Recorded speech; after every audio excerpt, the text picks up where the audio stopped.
On the island of Newfoundland, upon the southwest coast, lies the little town of Burgeo, to whom I'll sing this toast. There are so many highlands that lie just off her shore, and when the cold north wind blows, you can hear the billows roar. The people from the village make their living from the sea. They like their independence, it shows that they are free. Some fish in their small boats in the wind, the rain and sleet, while others make their living on the offshore trawler fleet. They've known their share of tragedies down through the years, and when the memories overcome, they show their grief with tears. For they have lost some loved ones to the furies of the seas, for heartaches and heartbreaks are locked in memories. This village, it's got beauty carved on its rugged shore. 7 miles of pure white sand, who could ask for more? The mountains and the valleys where the rivers run so fast, and the salmon rise to the sportsman's fly as he makes another cast. Tell the people of this village love their native home, for anyone who goes away most surely will return. Just like that lifelong mystery, the answer you won't know. What makes this rugged village burn so deeply in your soul? What makes this rugged village burn so deeply in your soul? Good evening, and welcome to This Week in Review. Tonight in our stories we have minor Aki donation, breakfast with Santa, boot drive. Please stay tuned for these stories after this. Try your luck on Wednesday and play TV Bingo, sponsored by the Guiding Movement. Cards are 6 for $5 and can be bought from any member of the Guiding Movement or in most stores around town. Chis Burton, manager of Scotiabank here in Burgeo, came by the studio along with the Minor Hockey Association to give out a donation. Tom, Donna, Matthew, and Julie, the reason why I'm here today, and I guess you guys as well, some time ago I spoke to you, Tom, about Scotiabank sponsorship, about minor hockey contribution. As you know, Scotiabank is the official sponsor of the National Hockey League. You've probably seen that on TV from time to time. Anyways, I approached Scotiabank as part of their sponsorship to see if they would contribute to Minor Hockey League at Burgeo, and they were glad to do so.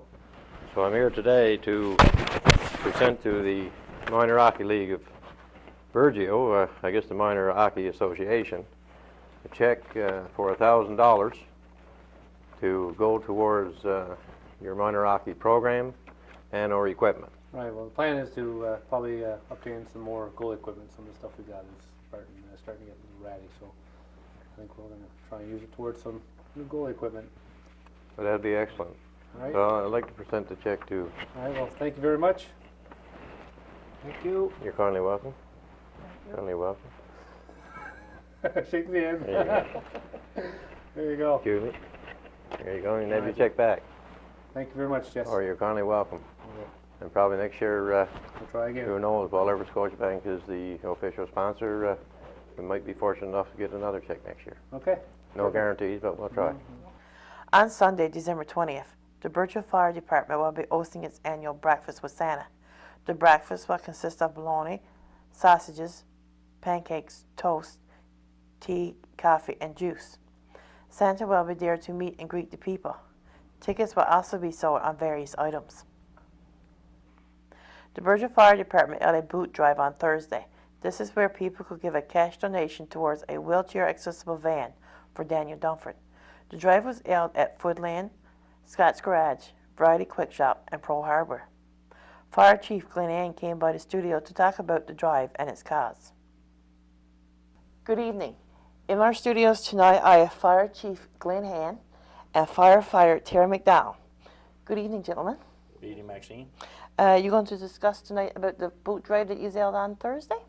Yes, Maxine, the boot drive, what we had on Thursday past, some of our members went to various stores around town and they had a boot to represent for fundraising for what we call a boot drive. The reason for this was I got a letter from Bernie Durnford, the dad of Daniel Durnford, and wondering if the fire department might be able to help him out in the purchase of a wheelchair accessible van. As majority of people in the community know, that Daniel, who has Duchenne's muscular dystrophy, is wheelchair dependent for basically almost everything that he does, right? Mm-hmm. And Bernie is trying to raise funds to purchase a rescue van, not a rescue van, sorry, a wheelchair accessible van for his son, because in the corner where he lives, that the school board will come, a person from the school board will come to Daniel's house, pick him up, take him to the school, and at the end of the day, they take him home. Mm-hmm. After that, well, Daniel was about 50 kilograms, so he's a fair-sized little boy, and well, his dad or whoever's going with him got to get a car or a van, something to take him around, and he is heavy to handle. Mm-hmm. So what he's trying to do, like I just said, they're trying to raise funds for a wheelchair accessible van. Mm-hmm. So like after school or on the weekends or throughout the summer, if he wanted to come to Burgeo or go wherever or go visit his friends, if they had this van, at least then they could put him aboard and they could take him to wherever he wanted to go. Daniel, for the people of the public, is the grandson of John Charles and Rita Durnford and Gord and Hadri Mead. Daniel was diagnosed with Duchenne's muscular dystrophy at the age of 5. Daniel is 11 years old now. The life expectancy for one of those persons, should I say, is probably around 15 to 20 years of age. Okay. In Daniel's case, like I've known him ever since the child been born, as well as the members of the fire department, as we sponsor MD, like muscular dystrophy, and Duchenne's muscular dystrophy is what Daniel got, which is a different kind of muscular dystrophy, right? Mm-hmm. So that's what we're trying to do. We're going to try to raise funds for him, hopefully to make his quality of life, I guess, as good as possible, like for him. Okay. And by doing this, like if he's lucky enough to get this van over time, that well, like you just said, he can go and come like with a caretaker. I was talking to his dad, and he got a caretaker as well. So if he's lucky enough to get this van, like his caretaker will be able to take him out and do, go out on excursions or do whatever he wanted to do, right? Okay. Did you get a big turnout for the boot drive? Well, Maxine, considering the weather yesterday, which wasn't a good day, the firefighters and myself, which I wasn't able to take part in, we had firefighters to go to various stores.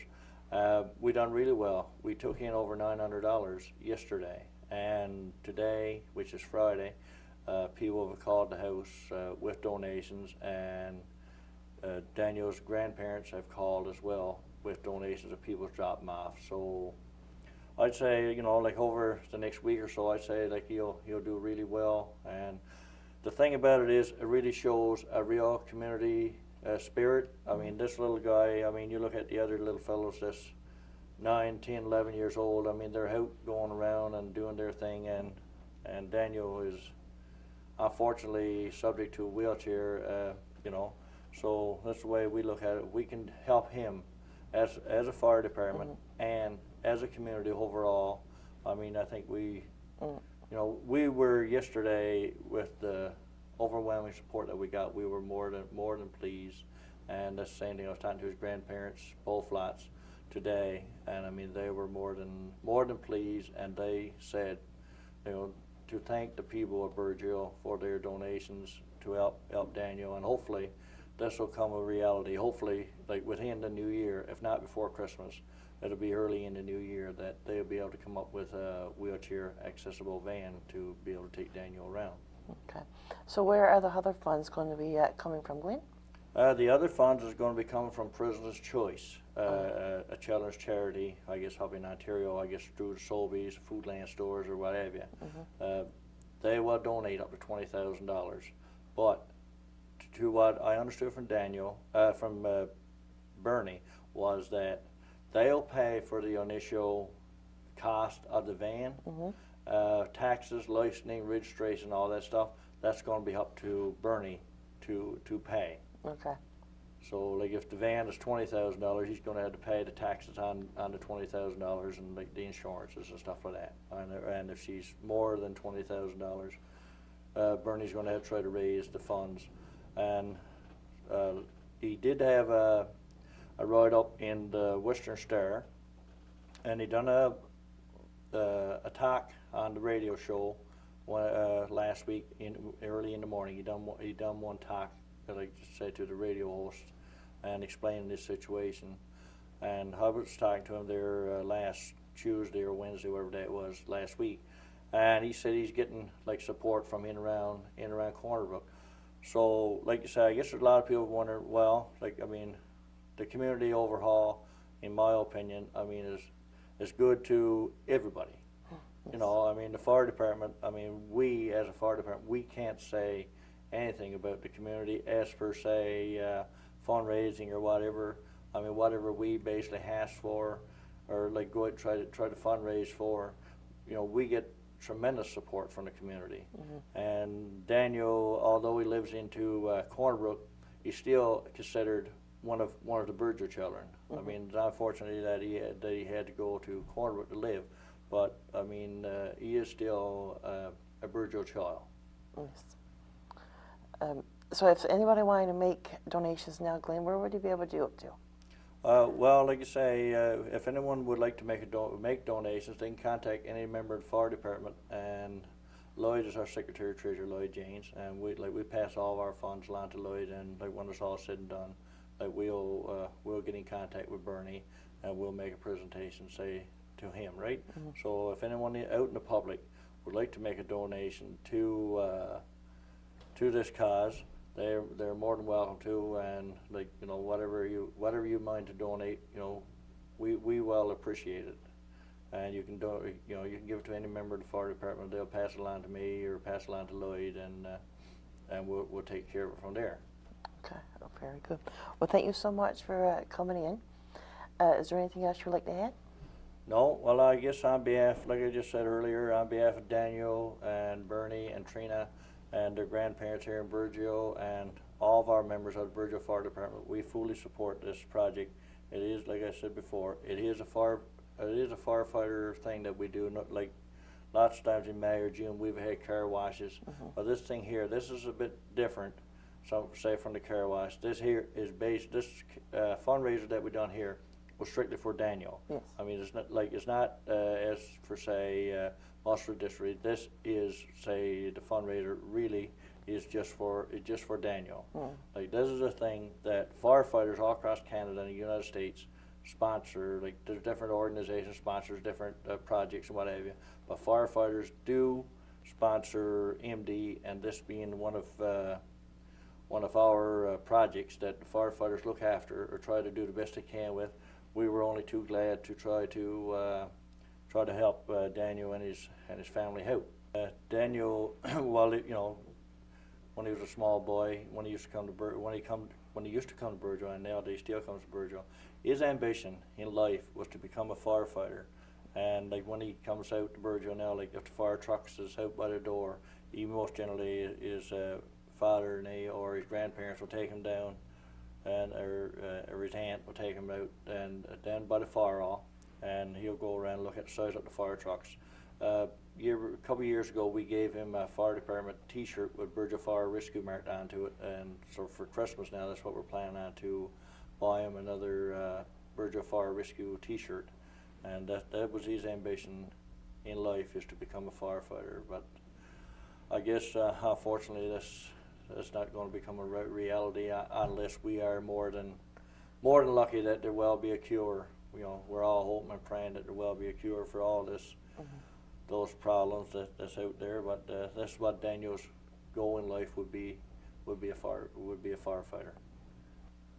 So in closing, I guess on behalf of the fire department, I would like to thank everybody for their overwhelming support. Okay, well, thank you. This concludes our program for tonight. Thank you for watching. Good night.